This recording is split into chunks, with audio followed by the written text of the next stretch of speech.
Bismillahirrahmanirrahim. Kan kitabnya pada megang semua nih. Kisah ini baca aja ya. Kisah itu ada 3 tuh, ada kisah dibaca itu. Satu kisah anak muda yang lagi bangun istana, lalu dibadakan Malik bin Dinar. Kata lu kalau main istana yang lebih gede, lebih mewah, yang batunya aja dari permata. Udah stop tuh istana ente bangun, nggak usah, sini duitnya. Kalau ente kasih duitnya ke anak jaminkan, anak kasih garansi, ente kan punya istana yang jauh lebih megah dari ini. Ya, yang tanahnya saja itu terbuat dari za'faron. Ya, kemudian ada pelayannya, bukan lagi urusannya doang, pelayannya udah disiapin semua. Kemahnya aja terbuat dari batu permata yakut. Batu permata merah, ruby kalau bahasa kitanya semua sekarang. Yakut ahmar tuh ruby. Murassa'an bil jawahir, ditempeli dengan permata. Tanahnya aja wanginya wangi misik. Ini tanah kita, rumah kita lantainya bau pesing. Ini sama tanahnya bau misik. Lebih luas dari istanamu. Jadi dia minta mikir seharian. Tapi begitu pagi-pagi dia duduk ketemu dengan Malik bin Dinar dengan wajah yang tersenyum. Lalu dia katakan, saya siap. Gitu. Lalu dia mendatangkan, membawa satu talam itu ya kayak gini lah, talenan gitu. Dan dia minta dibawain tinta dan kertas. Kemudian dia tulis di situ, minta surat garansi. Itu kecolek, enggak? Nah. Jadi digaransi oleh Malik bin Dinar. Ya, riwayatnya baca tuh ya. Baca. Gak lama dia mati, benar mendapatkan itu semua. Dan suratnya ya, itu waktu dia mau mati, dia pesan sama yang mandiin. Ntar kalau kafanin saya, suratnya taruh di antara kafan dengan tubuh saya. Ini menjadi buat saya nagih di sono katanya. Ternyata dia dapat balasan kayak begitu dan mimpi ketemu Malik bin Dinar. Kemudian satu saat menemukan itu surat di mihrab masjid. Dan ada belakang tulisannya itu. Lalu kemudian dia datangi pemuda itu, ternyata sudah meninggal dunia. Dan dia tanya siapa yang mandiin, siapa yang kafanin. Yang kafanin ngaku waktu dipesankan duduk taruh di situ. Dan ternyata surat yang ditaruh di mayat tadi itu dipegang oleh Malik bin Dinar. Lah ini dianya kan yang saya taruh. Kok kamu yang pegang? Padahal orangnya udah dikuburin. Itu hanya gara-gara orang itu bersedekah. Itu maknanya kisah ini. Ya, anak tanteng ente baca, bukunya ada, kadang nggak dibaca terserah ente lah. Suapin mulu. Ada riwayatnya. Kemudian sedekah 4 telur dibalas 40. Tuh. Ini riwayat dari Abi Ja'far bin Khattab. Waqafa ala babi masailun. Ada tukang minta-minta di depan pintu saya. Lalu saya bilang sama istri saya, hal ma'aki syai'un, kamu punya apa? Kamu punya sesuatu enggak? Qalat arba'un baydat. Saya cuma punya 4 telur. Faqultu idfi'ihinna lisail. Kasih itu telur 4 sama tukang minta-minta itu. Lalu bininya kasih itu telur. Begitu tukang minta-minta itu pergi, Abu Ja'far bin Khattab mengatakan ahda ilayya ba'du ikhwani mikhlatan biha bayda. Saudara saya datang memberikan hadiah kepada saya satu keranjang yang di dalamnya ada telur. Dihitung berapa telurnya, ternyata ada 30 telurnya. Dia ngasih 4 telur, tapi telurnya ada 30. A'taitis sa'il arba'an baitot waja'aki salasun. Dikasih 4 telur, tapi dapatnya kok 30, enggak 40. Kenapa itu? Gimana cara ngitungnya? Bininya bilang sebenarnya 40, tapi yang 10 rusak. Kok bisa begitu? Karena telur yang 4 yang saya kasih dia itu, yang benar 3, yang 1 benar. Jadi yang dikasih juga 40, cuman 10 busuk. Yang 10, yang 4, yang 30, karena telurnya kita kasih 4, yang 3 benar, yang 1 rusak. Jadi 1 dibalas langsung 10. Cash itu, balasan sedekah. Makanya jangan sekali-sekali takut sedekah. Takut ntar kalau saya sedekah, ntar besok saya bagaimana. Jangan begitu, kalau masih ada begitu tuh belum dapat itu.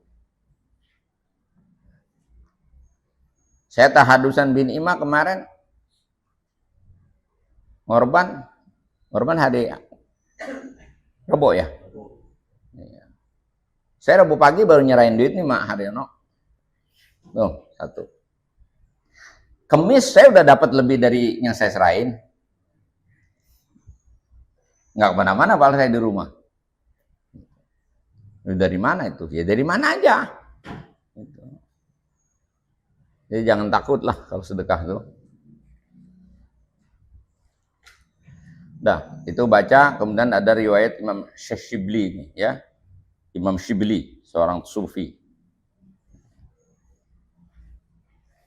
Ketemu dengan pemuda yang tadinya ahli maksiat, kemudian dikasih mimpi yang menakutkan, akhirnya dia bertobat, lalu dia menempuh jalan hidup ya, yang benar-benar meninggalkan dunia.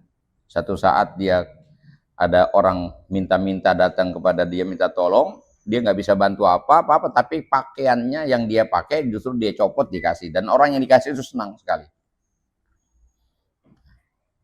Orang itu mendapatkan kemuliaan dari Allah Subhanahu wa taala, dia telah bersedekah yang tidak ada yang bisa melampaui sedekah dia. Maka Imam Syukri kan, apa bentuk sedekahnya?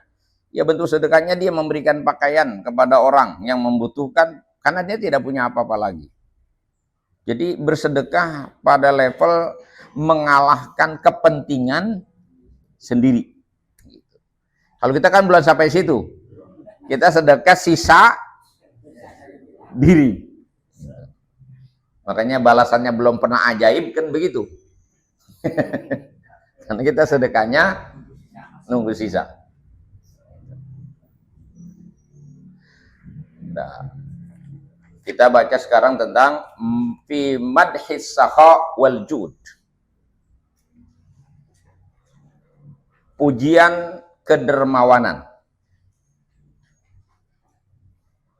Akhrajal Bukhari wal Baihaqi. Imam Bukhari dan Imam Baihaqi mentakhrij hadis as-sakha'u syajaratun min asjaril jannah. Kedermawanan itu adalah pohon di antara pohon-pohon sorga. Agsonuha mutadalliyatun fid dunya. Pohon sorga itu cabangnya itu menjuntai ke dunia. Fama ya'khudhu bi ghusnin minha qadahu dzalikal ghusnu ilal jannah. Siapa orang yang mengambil satu cabang dari kedermawanan, maka cabang tersebut akan mendorong dia ya, ke dalam surga. Akan menuntun dia ke dalam, bukan mendorong, menuntun dia ke surga. Jadi pegangannya kedermawanan. Jadi jangan nyari mana pohonnya, bukan. Jadi dalam diri ini ada dua, ada rasa ingin memberi, ada rasa takut memberi. Kalau yang kita lakukan memberi, nah itu namanya kita berpegangan dengan cabang pohon sorga. Maka dia yang akan nuntun kita masuk ke dalam sorga. Wal bukhlu syajaratun min asjarin nar. Sedangkan kebakilan adalah pohon di antara pohon-pohon yang ada di dalam neraka. Agsonuha mutadalliyatun fid dunya. Yang cabang-cabangnya menjuntai di dunia. Faman ya'khudhu bi ghusnin min agsoniha. Siapa orang yang mengambil cabang kebakilan, cabang pohon neraka, hadir di dunia dalam bentuk sifat bakhil, bakhilnya yang diturutin, gitu maksudnya. Qadahu dzalikal ghusnu ilan nar, maka cabang itu yang akan menarik dia ke dalam neraka. Jadi kita pengen ketarik ke surga apa ke neraka nih? Jangan ngomong doang ini mah, praktiknya ngomong doang pengennya ke surga. Pelit diturutin. Kalau nurutin pelit berarti kita pegangan dengan pohon neraka gitu loh. Jadi lebih ngena ke hati kita gitu loh. Jadi kalau lagi mau ngasih, memberi, nolong, ada rasa pelit, itu jangan dipegangin tuh pelit tuh, lepas. Gitu. Kita mesti pegangin kedermawanan itu. Dia harus memberi, harus ngasih, harus nolong. Nah, gitu. Ya ngaji mah begini, paham-paham aja. Kalau nggak diniatin dipraktekin mah, gitu. Wabnu Adi, Ibnu Adi meriwayatkan al-jannatu darul askhiyai. Sorga itu adalah tempatnya orang-orang dermawan. Nggak usah banyak-banyak dapat dalil, sebenarnya itu cukup itu. Sorga itu tempat untuk orang dermawan. Orang pelit nggak ada tempat di sorga. Sorga tempat orang dermawan. Itu cukup, udah segitu aja. Banyak-banyak amat ngaji.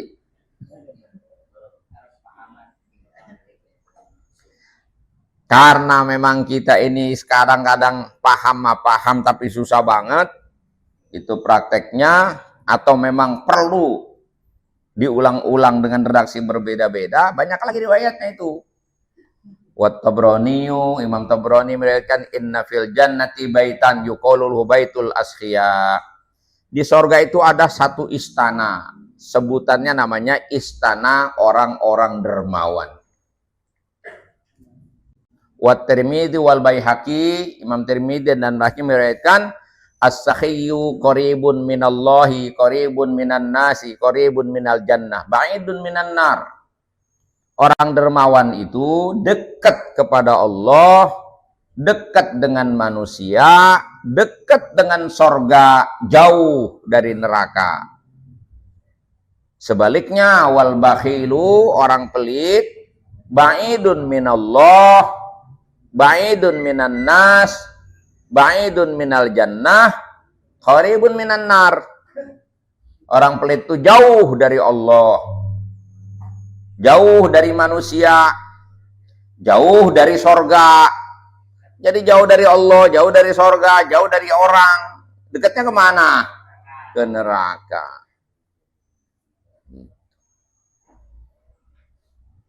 Bagaimana mau dekat dengan Allah? Allah itu maha pemurah. Yang maha pemurah pasti senangnya sama yang maha pemurah. Jangankan yang maha pemurah, orang pelit aja demen sama orang dermawan kok. Atau sebaliknya, orang pelit demen nggak sama orang pelit? Agak. Jangankan orang dermawan, orang pelit aja nggak demen sama orang pelit. Kita sering tuh dengar orang gede banget orang pelit, padahal kita tahu dia pelit banget. Brengsek banget, saya pelit banget, padahal yang ngomong lebih pelit sebenarnya. Itu membuktikan tuh udah nggak ada benernya dah. Nah ini pukulan telak nih. Al jahilus sakhiyu ahabbu ilallah min abidin bakhilin. Orang jahil yang dermawan itu lebih dicintai Allah daripada ahli ibadah yang pelit. Begini, kalau yang namanya pemurah, dermawan, itu siapapun melakukan, itu pasti baik. Hatta penjahat. Koruptor kan jelek banget. Tapi kalau dia dermawan, orang demen nggak? Penjahat aja, kalau suka bagi duit, disenengin orang nggak? Senengin. Tapi sebaliknya yang namanya pelit, dia nempel kemana aja, pasti bawa jelek. Orang alim pelit jelek. Yang paling populer kan Ki Haji pelit. Sering nggak dengar Ki Haji pelit? Padahal yang pelit bukan Ki Haji doang. Maksudnya kan pantasnya mah Ki Haji mah udah kagak pelit. Ternyata ada Ki Haji pelit. Gitu. Jadi walaupun udah haji berkali-kali, kalau pelit, ya tetap jelek. Pokoknya pelit menempel di mana aja, jelek. Nempel di ustadz, jelek. Nempel di tukang ahli ibadah juga jelek. Sebaliknya kalau namanya dermawan, nempel di mana aja, bikin orang jelek bisa jadi bagus. Terus alasan apa kita mempertahankan sifat pelit gitu loh. Jangan sampai keburu kita dikatain pelit sama orang.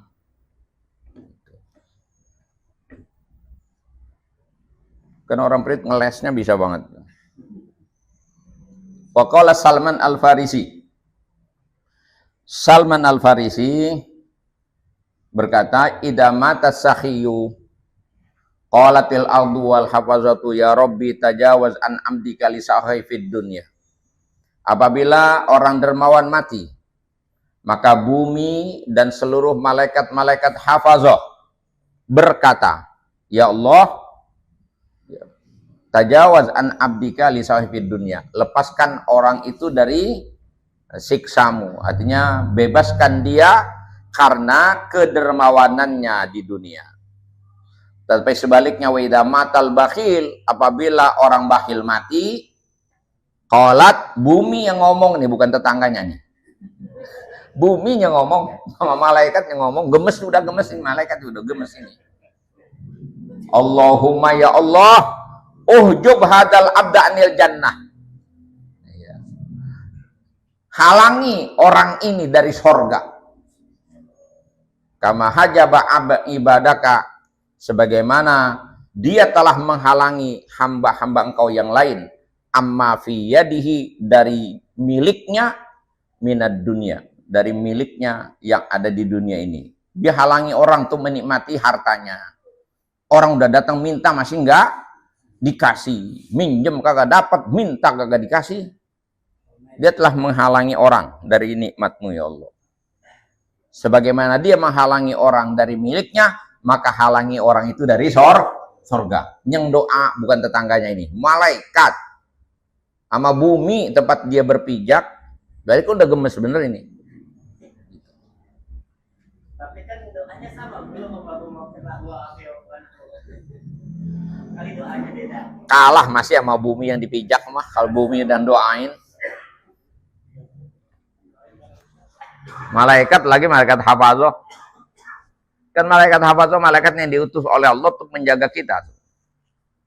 Namanya malaikat hafazah. Gitu. Kan dia tahu banget karakter kita. Ngorban kagak tapi bawa paling banyak.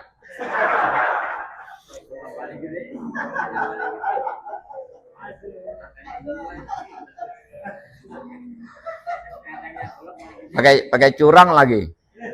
Kan tempo hari udah kita baca ayat ya kan. Wa may yaglul ya'ti bima ghalla yaumal qiyamah. Siapa yang curang? Saat itu kan pembagian harta rampasan perang, ada kain yang dicuri, nggak disetor. Jadi dia bawa. Maka turun ayat, wa may yaglul, siapa yang curang, mengambil yang bukan miliknya, ya'ti bima ghalla yaumal qiyamah, nanti di hari kiamat dia akan bawa tuh barang yang dicuranginya itu. Jadi yang bawa torpedo besok dari kiamat, torpedo jangan. yang diam-diam bawa buntut, bawa dengkul tanpa izin, tanpa ada izin sama sekali, main bawa pulang aja, entah aja bawa, ntar dari kiamat ntar tawan, nanti ya tandain siapa. Ya kalau 1 tahun torpedonya 2 pasang, 10 tahun udah berapa pasang? Itu dia bawa tuh torpedo di leher dia sangkut nyangkut di kuping tuh torpedo itu. Nah, bawa tuh dengkul, ayo. Itu ayatnya Quran jelas itu. Asbabun nuzul juga jelas tentang kecurangan. Itu.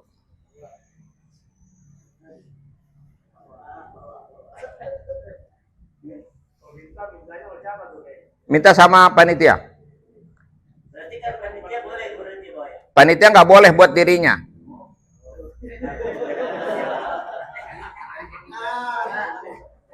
Hah? Minta kepala sapi. Ngorban nggak? Ya kagak ngorban sih minta, di mana judulnya. Dia minta, ya kalau memang kita lihat minta dalam posisi darurat, bukan karena kerabat, bukan karena temen, bukan karena apa-apa, bukan pertimbangan subjektif gitu ya. Makanya bininya lagi ngidam pengen makan torpedo, begitu kan? Ya bilang sama panitia, mohon maaf Pak panitia, ini bini saya dari kemarin memang udah bilang aja kalau ada korban, saya pengen makan torpedonya. Boleh nggak diminta sama panitia? Boleh, kasih. Boleh. Panitia boleh tuh kasih kebijakan kayak gitu. Gitu. Itu. Nggak boleh, makanya panitia jangan celutak. Kalau masih pengen jangan jadi panitia. Gitu. Kalau masih belum selesai sama diri sendiri, jangan. Jadi kalau belum selesai sama diri sendiri jangan. Karena boleh jadi masyarakat nggak minta, tapi panitia yang ngumpetin kan bisa aja. Bahasa dia udah dipercaya. Ente dipercaya harus amanah. Dipercaya kan untuk dibagiin ke orang, bukan buat ente gitu. Ngapa dibawa pulang? Itu namanya gul juga. Itu.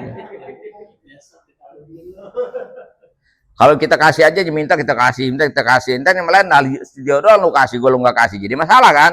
Ribut. Bisa jadi ribut. Iya, lu saudara lu kasih. Akhirnya marah.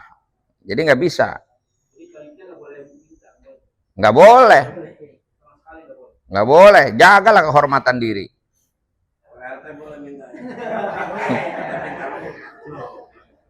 RT sebagai pengusaha wilayah nih. Dipertimbangkan itu. Gitu. Yang kira-kira memang sesuai. Ya, kalau pengen goreng secuil mah gitu.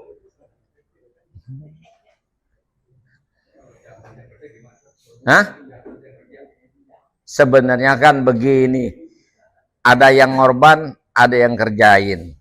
Ya nggak apa-apa kalau kita memang memberikan kepada orang yang berhak kita beri. Dan yang diberikan kagak bisa dapat juga kalau nggak dikerjain. Gitu. Tapi kalau mau pengen utuh mah, udah antara yang kerja sama yang kagak kerja baginya sama aja. Sama-sama sebungkus, saya sebungkus. Isinya sama ya sama sebungkus. Bedanya apa? Yang kerja dapat pahala. Yang nggak kerja sebungkus. Gitu. Yang kerja dapat sebungkus, yang nggak kerja sebungkus sama. Beda. Yang kerja dapat sebungkus, yang nggak kerja sebungkus, yang nggak kerja sebungkus dimakan. Jadi yang kerja dia dapat sebungkus, dia makan, habis dagingnya pahalanya utuh sampai ke akhirat. Kan beda. Nah, kalaupun sekedar untuk kayak kesan keadilan gitulah. Wajar orang capek diupain, dihargai. Ya nggak apa-apa, ada kebijakan, tapi juga jangan berkelipatan. Ntar akhirnya datang-datang nyelonong aja, pisau kagak apa kagak, main ngumpul aja di situ. Pengen dapat 2 bungkusan. Ini mulai tahun besok begini. Ini manten mau kerja yang di masjid ke, mau sholat ke, di sini ke. Masing-masing udah punya perkakas, ngapa sih? Jangan gaya doang, Roman, nggak pakai sepatu bot, pisau dapur aja bawa, kong sereng putus kagak, apa kagak, gaya sibuk doang modelnya. Iya, kadang pakai seragam, pisau mah kagak punya, apa yang mau dikerjain? Ayo ngerokok mulu lagi, bagian nanya panitia ada rokoknya nggak? Supaya bener. Kerja kagak nyari rokok gitu. Jadi punya perkakas, dan perkakas itu berguna juga di rumah tangga. Ntar kan kalau dapat daging kan rumah kan mesti diberesin juga. Punya alat gitulah, kenapa sih gitu. Beli juga jangan yang 20.000. Iya, beli yang bagus gitu. Saya yang pemeriang kemarin nurunin 2 paha. Gara-gara ngeliat orang, ya sering kagak ada yang putus. Gimana ceritanya ini? Pakai ditelepon dong, tahun sini ada kerjaan, bukan kemari. Jadi telepon.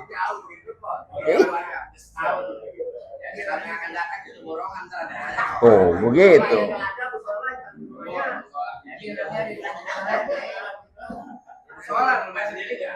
Nggak ada. Kalau gitu kalau nggak ada besok ke sini. Gitu. Ini mah borongan. Aduh. Jadi setidaknya begitu prinsipnya. Kalaupun kita nggak ngorban, ya paling tidak terlibat membantu orang yang ngorban. Kan gitu. Dapat juga pahalanya insya Allah. Ini ngorban kagak, bantuin kagak, tapi ngarepin dapet. Kagak dapet ngedumel, dapet dikit marah. Kerja enggak apa enggak? Gitu. Jadi orang yang beneran pedikit. Nggak usah banyak-banyak, benernya dikit aja. Wa qad sahha anna Rasulullah sallallahu alaihi wasallam kana ajwadan nas minar rihil mursalah. Riwayat hadis sahih menyebutkan bahwa Rasulullah SAW itu kedermawanan Nabi itu lebih cepat dibandingkan tiupan angin. Angin yang bertiup. Jadi maksudnya nggak ada yang mampir tuh sedekah itu. Bahkan diriwayatkan sin wa qasa'idun anna Rasulullah sallam lamma marido, tatkala beliau sakit, kana indahu sab'atu dananir. Beliau memiliki 7 dinar. Fa amara Aisyah an tu'tiyaha li aliyin li tasaddaqa biha.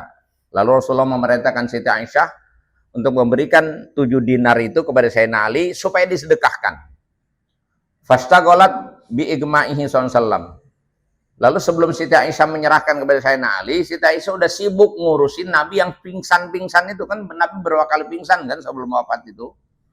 Saking sibuknya Siti Aisyah. Fakana kullama afaqa amara bidzalika. Maka setiap kali Nabi sadar yang ditanya itu udah sampaikan belum ke Sayyidina Ali itu. Gitu. Hatta a'tat hali aliin, sampai benar-benar 7 dinar itu diserahkan kepada Sayyidina Ali. Fa'amsat lailata mautin sallam wa laisa indaha syai'un. Maka di waktu malam kewafatnya Rasulullah SAW itu Rasul laisa indaha syai'un, udah nggak ada sama sekali di Siti Aisyah itu titipan Rasulullah yang 7 dinar itu harus diserahkan. Fahtajat limisbahin, karena udah nggak ada yang 7 dinar itu udah disedekain semua, rumah udah gelap kan butuh lampu. Fahtajat limisbah, farsalat ila imra'atin min nisaihi tatlubu minha samanan. Lalu Siti Aisyah mengutus orang untuk ke salah satu istri Rasul minta bahan bakar lampu. Paham nggak maksudnya? Karena nggak ada sama sekali peninggalan. Nabi tidak meninggalkan harta. Saking dermawannya Nabi. Ini saya kasih gambaran begini. Rasulullah itu kan mendapatkan khumus namanya, 1/5 dari harta rampasan perang. Itu haknya Nabi. Dan Nabi biasanya gunakan itu untuk fakir miskin. Padahal itu jatah Nabi untuk setahun. Tapi jarang sekali yang bagian Nabi untuk jatah hidup sampai setahun itu jarang sekali nyampe. Makanya ada seringkali riwayat menyebutkan Rasulullah lapar. Siti Aisyah pernah cerita 2 bulan nggak masak apa-apa. Saking nggak ada apa-apa. Karena sudah diberikan kepada orang yang berhak. Dan beberapa kali datang orang menemui Nabi Muhammad minta bantuan. Sampai Nabi tawarkan para sahabat, siapa di antara kalian yang bisa membantu orang ini? Kalau Nabi masih ada, nggak mungkin Nabi kasih orang. Nabi yang kasih. Begitu. Saking dermawannya Rasulullah. Tapi kenapa kita umatnya pelit banget, makanan sampai pada basi? Gitu. Duit udah nggak kepake, tapi masih kagak mau dikasih orang juga. Padahal di kiri kanan kita banyak orang yang membutuhkan. Jawab, enak aja. Kan begitu bilangnya. Enak aja ya itu mak, kita susah kasih aja. Ya memang kudu begitu ajarannya. Namanya dermawan. Gitu.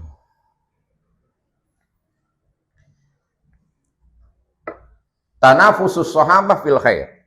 Berlomba-lombanya sahabat dalam kebaikan. Qala Umar radhiyallahu anhu. Sayyidina Umar berkata, Amarona Rasulullah SAW an natasaddaqo. Rasulullah memerintahkan kami untuk bersedekah. Fawa faqadalika malan indi. Hal itu sesuai dengan harta yang ada padaku. Artinya aku juga ingin bersedekah. Fakultu, lalu aku katakan, al yauma asbaku Abu Bakrin radhiyallahu anhu sabaqtuhu yauman. Hari ini giliran saya mengalahkan Abu Bakar dalam bersedekah. Jika dia pernah ngalahin saya. Ya. Karena dia pernah ngalahin saya dalam, jadi pokoknya kalau saya bahasanya saya nggak mau kalah dari Abu Bakar. Fajitu binisfi mali. Maka aku datang kepada Rasulullah membawa separuh hartaku. Faqala Rasulullah SAW, ma abqaita li ahlika. Wahai Umar, kalau separuh hartamu kau serahkan kepadaku, apa yang kau tinggalkan untuk keluargamu? Fakultu mislahu. Aku jawab, separuhnya lagi masih ada. Jadi yang separuh aku kasih engkau untuk berjuang buat keluargaku, aku masih punya separuh. Perasaan dia, ini udah hebat bener nih. Udah nggak ada yang ngalahin ini. Fa'ata Abu Bakar radhiyallahu anhu bikulli malihi. Lalu datang Abu Bakar dengan seluruh hartanya. Faqala Rasulullah SAW, Rasul kemudian bersabda, ma abqaita li ahlika. Kalau kau serahkan semua hartamu, apa yang kau sisakan untuk keluargamu? Qala, Abu Bakar menjawab, abqaitu lahumullah wa rasulah. Aku tinggalkan Allah dan Rasulnya yang menjamin hidup mereka. Itu semuanya. Fakultu la usabikuka bisyai'in abadan. Maka Sayyidina Umar, aku bilang, tidak ada yang bisa mengalahkan engkau selama-lamanya, wahai Abu Bakar. Kalau kita, berani berapa? Gua 1 juta dah. Ya, gua separuh dah. Ngalah mulu. Coba lu duluan nyaut. No, dia duluan nyaut, no. Dia nyaut 1 juta. Ya, saya separuh dah. Kan begitu kita mah. Harusnya kan berapa 1 juta? Gua 2 juta. Baru naik. Gua 4 juta. Begitu. Itu namanya berlomba-lomba dalam sedekah.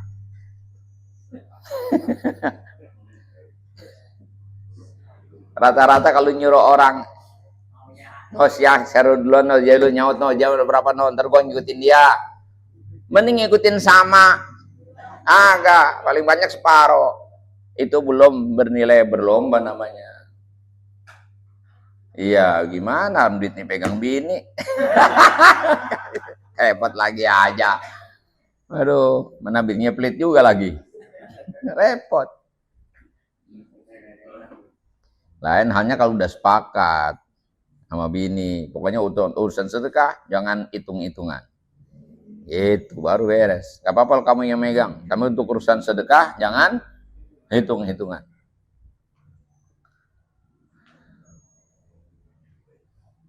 Wallahu a'lam. Ya.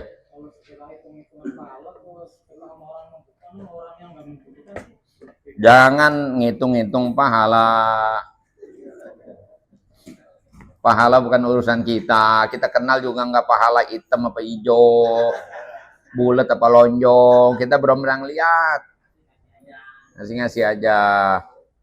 Yang pasti sedekah yang paling baik itu juhdun mukil. Artinya kita memang semangat ngasihnya, kita bersungguh-sungguh, kita berkorban, sementara kita juga sedang kekurangan. Tuh, gede banget pahalanya tuh. Jadi kalau anda bilang, ya kan saya mah orang susah, jadi gimana mau sedekah? Justru dalam kondisi itu kalau kita sedekah, nilai kita melampaui orang-orang kaya. Gitu, namanya juhdun mukil. Bersungguh-sungguh ya, di tengah kekurangan. Satu. Yang kedua, sasarannya tepat. Ngasih makan orang yang kelaparan itu besar sekali pahalanya. Gitu.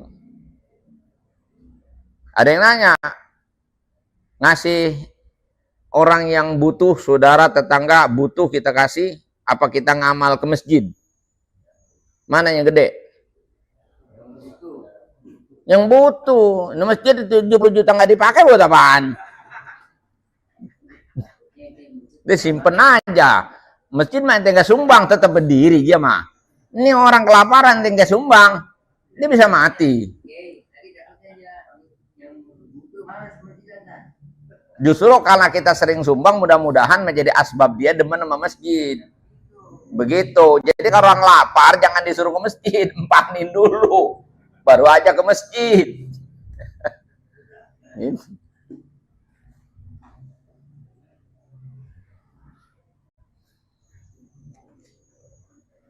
Karena Ustaz, kalau namanya uang minta itu kan kebanyakan udah menjadi profesi. Bagaimana tuh? Ya, kalau itu memang udah profesi. Itu namanya bulan butuh. Jadi kita mengenali. Ya kita kenali lah. Kalau memang ya udah rutin begitu, udah rutin jadi profesi, ya kita juga enggak ditolak sepenuhnya, enggak. Jadi jangan mau ngasih 2.000 aja pakai meresa orang ke kampung-kampung, kejauhan. Ini katanya di kampungnya punya kebun lebar, rumahnya bagus-bagus, cuman di Jakarta malah agaknya aja pengemis. Kejauhan ngasih 2.000 melewek, rewel, udah kasih aja. 2.000, jangan pakai rewel. Kasih aja udah. Namanya orang udah minta itu berarti orang fakir. Dia mau punya istana kayak orang kalau udah minta namanya fakir. Dan itu diancam sama Nabi. Orang yang suka minta-minta di dunia nanti di hari kiamat wajahnya tidak berdaging. Itu gambaran betapa hina dinanya orang yang hidupnya meminta. Islam gak ngajarin kita meminta. Sampai Nabi katakan al yadul ulya khairun minal yadis sufla. Tangan di atas daripada tangan di bawah. Cuma orang kalau udah minta pastikan dia fakir. Pasti fakir namanya. Kenapa? Dia masih butuh pemberian. Iftakoro ilal ato. Orang yang masih butuh pemberian orang. Itu namanya fakir. Ada orang yang kelihatan fakir tapi dia kaya. Yaitu orang susah yang tidak pernah mau meminta. Menyembunyikan kesusahannya dari orang lain. Gitu. Itu karakter sahabat itu. Ya. Al-fuqara illadina uhsiru fi sabilillah la yastati'una darban fil ard. Mereka tertahan di rumah, tidak bisa pergi berangkat ke medan perang. Yahsabuhumul jahilu agniya. Orang yang enggak tahu dia yang sebenarnya ngira dia itu orang yang berkecukupan. Ta'rifuhum bisimahum la yas'aluna an-nasa ilhafa. Mereka enggak pernah minta sama orang. Sehingga orang lain bilang, gua kira lu kecukupan. Padahal ini bisa nggak makan, tapi nggak pernah ngomong sama orang lain.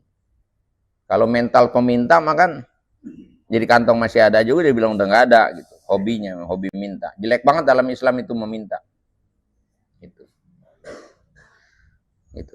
Cuman bahasanya kalau orang udah datang ke kita, ya sudah jangan sampai kosong. Tapi kalau udah memang kita jadi ATM, ya kita juga nggak berhak lagi. Kalau kita manja, ujungnya dia akan memiliki jiwa ngemis itu. Dia malas dan akhirnya mengandalkan kita. Kan lama-lama kita kenal juga orang-orang yang memang minta karena kebutuhan. Nah, minta karena kebiasaan, beda. Kalau orang itu di bawah tekanan bagaimana? Buat tekanan gimana? Artinya lu mesti gini, kalau enggak dia bisa disiksa. Ya itu pengemis kita kan begitu. Rata-rata pengemis-pengemis yang di pinggir jalan itu kan begitu. Ada agennya. Mereka dipelihara di satu tempat. Saya pernah menyampaikan itu dulu ke pihak Pemda DKI. Ya ketika memang ada larangan, ada perda tidak boleh memberikan sumbangan kepada gepeng itu ya, gelandangan dan pengemis itu kan. Ada perdanya dulu Jakarta itu. Saya bilang ini harus diselidiki, jangan kita hanya melihat tampilan luarnya orang-orang yang gembel dan pengemis tadi, karena mereka ini umumnya dimanfaatkan oleh jaringan. Mereka kadang-kadang pagi di drop pakai mobil, nanti tengah malam dijemput lagi, gitu, dan mereka harus nyetor. Gitu. Jadi jaringannya harus ditangkap. Gitu. Ya ini bukan bermaksud membuka aib orang. Di kampung kita sendiri ada sekarang kayak begitu, di bawah tekanan. suruh minta. Bahkan dia subuh-subuh udah gitu bawa bayinya, minta dari pintu ke pintu. Bahkan saya sendiri udah pernah ngasih gitu. Ada di kampung kita, cuman main RW. Nah itu harus, berurusan sama polisi, cuma sebentar doang dilepas lagi tuh lakinya. Begitu. iya karena memang nggak ada yang ngadu sih. Kalau ada yang ngadu kena itu.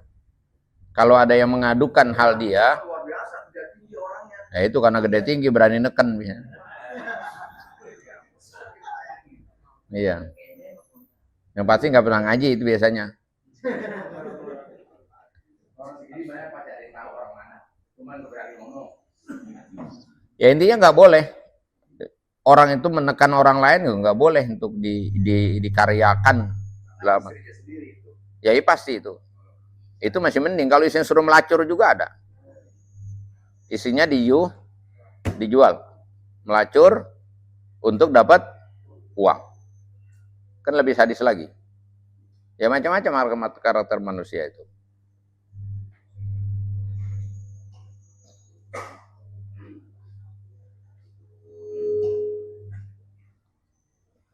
Ya, mudah-mudahan Allah Subhanahu wa taala jaga kita, pelihara iman Islam kita, Allah selamatkan anak-anak keluarga kita, dan utamanya Allah selamatkan kita dari kebakhilan. Allah gantikan dengan kedermawanan.